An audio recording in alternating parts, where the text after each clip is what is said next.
So today I'm going to be presenting on two works by Mary Cassatt and Edgar Degas. So the print on your left is the Cassatt print, and the print over here on the right is the Degas print. And we're just going to tie in, how the Impressionist movement kind of affected them, what some of the influence they had with some other works, and just some cultural backgrounds with each of the pieces and artists. So first, I'm going to dive into the Cassatt work. So this is a print called The Bouquet, and it was printed in 1880. And like I said before, Mary Cassatt was known as a really important impressionist, and it's kind of surprising for actually both of these artists. Most of them are well known for their paintings and vibrant colors and such. So this is cool to see these prints in action. So diving into the Bouquet, there was a lot of preservation issues with this print specifically. There were a lot of possibly intentional cutting or changes made on the edges of it for when it was put into a border. So that could have just been people changing it to fit their own personal collection. There's also a lot of yellowing on the sides of the prints, so that just shows that it really wasn't properly taken care of. And talking about the paper itself, it's made on traditional lei paper, so that just shows no craftsmanship with it, because normally it was typical for printmakers to use lei paper just as a nicer type of thing to print on. And the print itself also has a lot of acid burns on it on the sides, so just another thing that's just showing that it really just was not taken care of very well. So diving into the printmaking techniques, so Mary Cassatt used, it was likely that she used conventional etching techniques. So she used the copper plates, and she also went on top of it with aqua tint and foul biting, so definitely adding in a lot of the darker parts on the background of the print, and also was able to do some of the foul biting for some of the detailing. And it was kind of inferred that these prints with Cassatt, so these were a set of 3, and they're kind of just her fooling around with different types of printmaking skills and such, because of it's not her best work, is really much to say. It's just her kind of learning some of the techniques and important parts of going around and working with prints. So it's definitely not its highest quality of her prints. So it's kind of inferred that these weren't really meant to be on display. It's just kind of her learning. So with Cassatt learning about prints, she took a lot of inspiration from Japanese prints. So if you look on your pamphlets, the first 2 figures are kind of examples of how her work and Japanese work kind of go in hand. So this style of Japanese art is called ukiyo-e woodblocks. So the ukiyo translates to pictures of the floating world, and the dash with the E is for just that it's a still painting or photo. And this specifically, the mother and child was really important in the Japanese work, and it was known as boshi, which was what stood for mom and child. So that's the type of style that it was. So Mary Cassatt was really interested in taking these elements from the Japanese works. So it really included a lot of flattened perspectives, asymmetry, and she really enjoyed. Mary Cassatt also was most of her subjects were female subjects, so she really enjoyed showing the everyday life, the behind the scenes, and showing, you know, women in other things going on, like especially like everybody's got a mother, whether they like it or not, and you know, women are the motherly figures during this time, and so it was important to show these aspects, you know, with women and fertility, and it was just a societal norm, especially with the Japanese prints. Like these, like the ukiyo were given, like they were mass produced, specifically the boshi types. They were mass produced in Japan to give to loved ones, especially like this was like a Mother's Day gift, essentially. So kind of diving into the print more itself. So this is a woman that is thought to be in a theater box or a garden, but from my personal research, I was thinking that it was going to be in a theater box, just solely because of the way she's dressed. So she's a little bit more informal wear, and she's sitting, and she is also kind of what I was saying earlier about the influence of the Japanese prints. She's off-centered, so that's just an important aspect to keep in mind, that it's kind of creating intimacy and spontaneity with the subject. And the other really important thing that I thought was really cool was how her face developed in the different prints. So on the second page for figure 3 is the first state of the print. So these were a set of 3, however, I could not find anything about the third or second state, no matter how hard I dug. So I'm not 100% sure, but this is definitely the first state. However, I cannot confirm whether this is the second or third state, but it's definitely a later state, because the detailing on her face in this one is a little bit more obvious, especially with her eyes. So like her left eye on the first state is just kind of a dot. And then in this one, it's a little bit more defined, and her face is definitely a mystery, and it kind of invites the viewer in to figure out what's going on with her. Is she thinking about a performance? Is she thinking about what's going on after the show?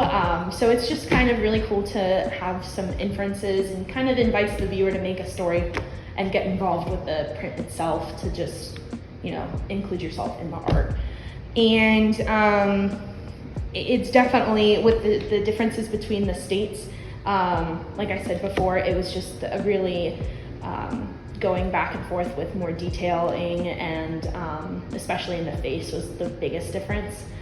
But speaking of, you know, women and female subjects, that also moves us on to Degas. So this print here on the right is known as The Dancer Putting on Her Shoe, translated in English. And this was made in 1888 in France. And this is an etch work on woven paper. So about in the same boat as the last print, obviously on a much smaller scale. I guess one of the important things that I learned about was with the translation.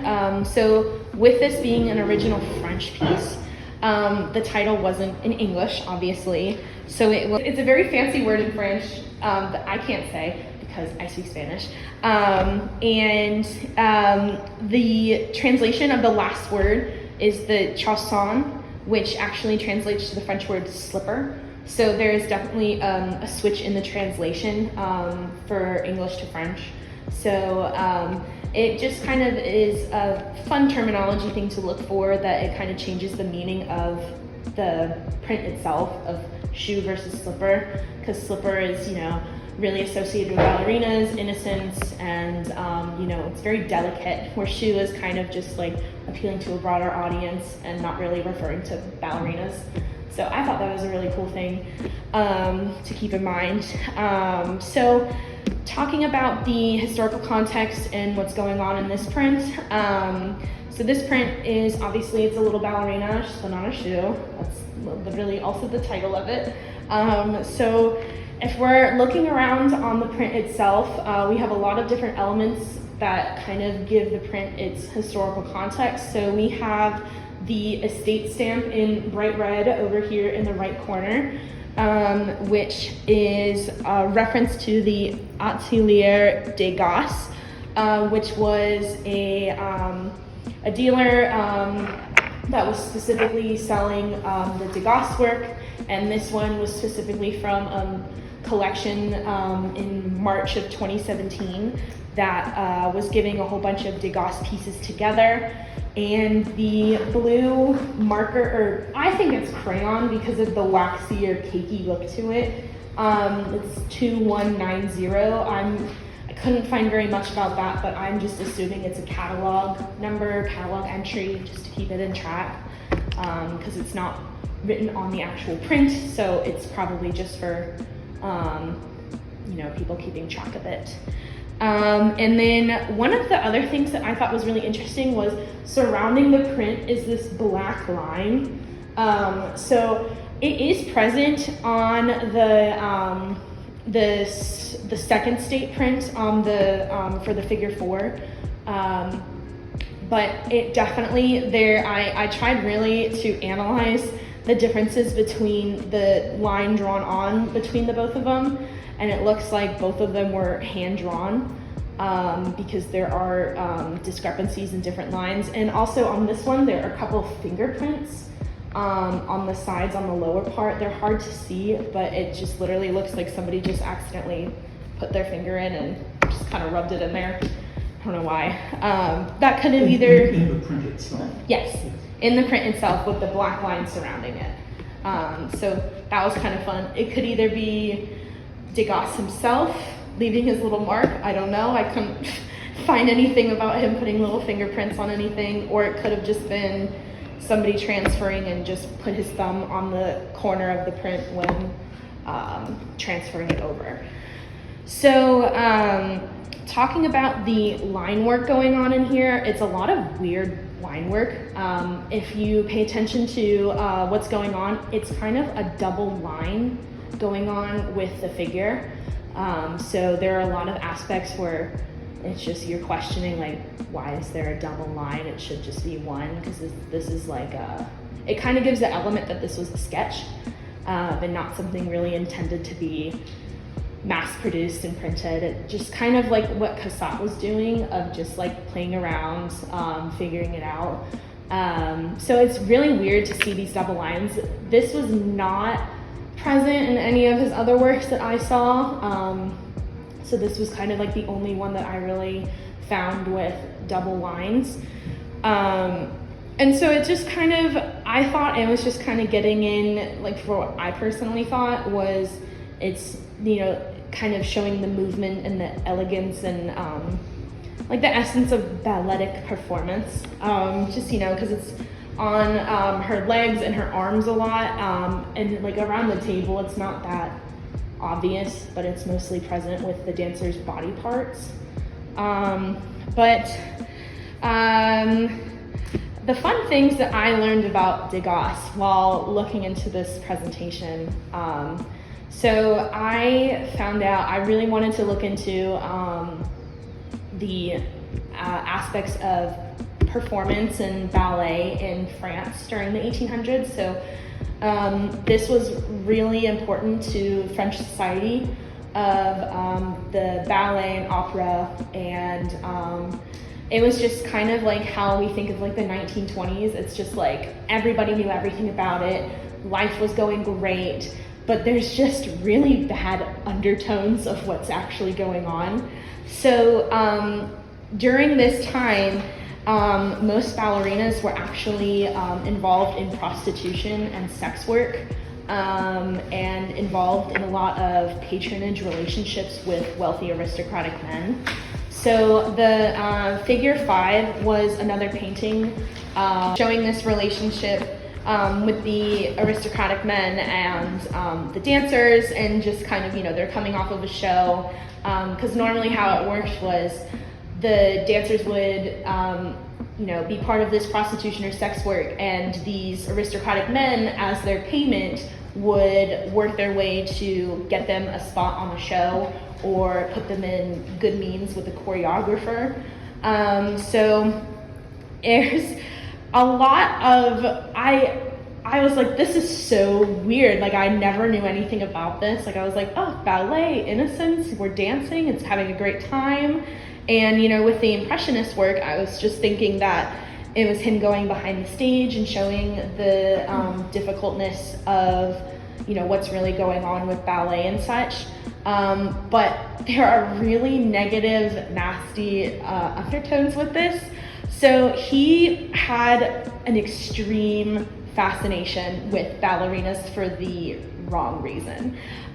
He really enjoyed the exploration of movement and grace in the human form, but he also referenced, when he did an interview for a paper, I can't remember from where, but he referenced the ballerinas as his little monkey girls, and he enjoyed having them pose for like ungodly amounts of time and just watching them suffer on the bar, and he was like, I love watching this in pain, and they're struggling. And he really was not a great guy, but it was inferred that he was involved in a lot of this patronage type beat because of his family position, and he was very misogynistic, to say the least. And with him being involved in the brothel life, he did a lot of erotic print working. So this was a monotype on the last figure that he did. He had a lot of this. He had a lot of works done with erotics, and so it's kind of inferred that he was there, he was part of it, and he, was indulging in all of this stuff. And it was actually discovered that after his death, his brother Rene, when he was selling his brother's work, that the brother had discovered, I think it was over 70 pornographic images of ballerinas that he had painted and drawn and done prints of. And to protect his family's well-being, he burned them and didn't sell them, because who wants to have pornographic images of ballerinas by this guy that's really painting all of these other beautiful, innocent ballerinas, and then you just all of a sudden get that genre.